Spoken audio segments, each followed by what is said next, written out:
पूरे दुनिया में सराहनीय काम जो वैक्सीनेशन का हुआ है उसको बात करते हुए हम ये भी याद रख रहे हैं कि हमारी ही देश में विपक्ष ने शुरुआत से ही प्रश्न चिन्ह उठाया कि कैसे होगा, 40 साल लगेगा, ये मोदी का वैक्सीन है, ये बीजेपी का वैक्सीन है।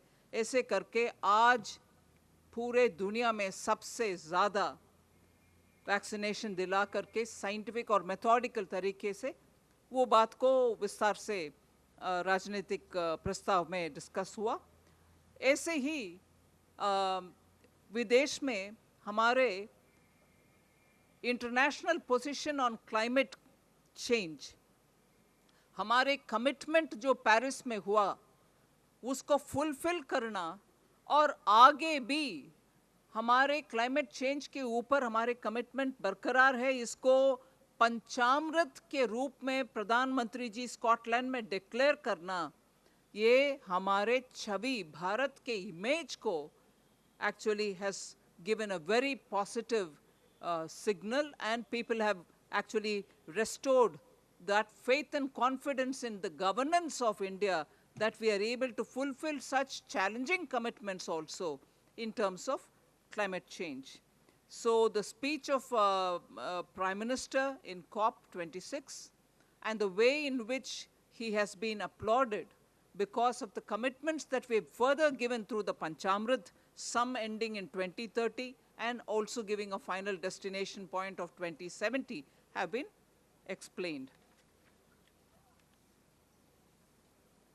As I said, of course, 100 crore vaccination, doses being given to the people with a sense initially where we started exporting, but later we gave it as a priority for the doctors, nurses, corona warriors in a very systematic way.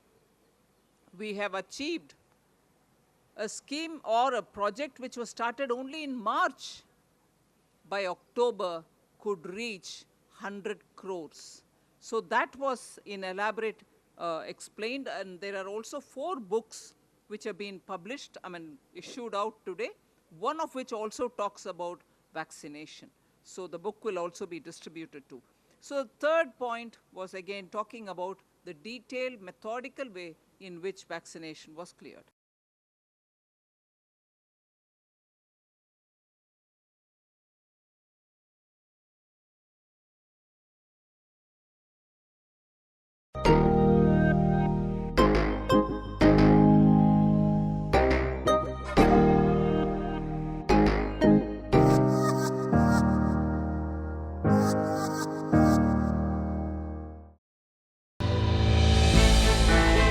हमने की गलती फिर एक बार, corona ने किया दोबारा प्रहार। Mask, 2 गज दूरी, करें अपनी सुरक्षा पूरी। कोरोना टीका हम सबको लगाना है, मिलकर साथ समझदारी से कोरोना को हराना है।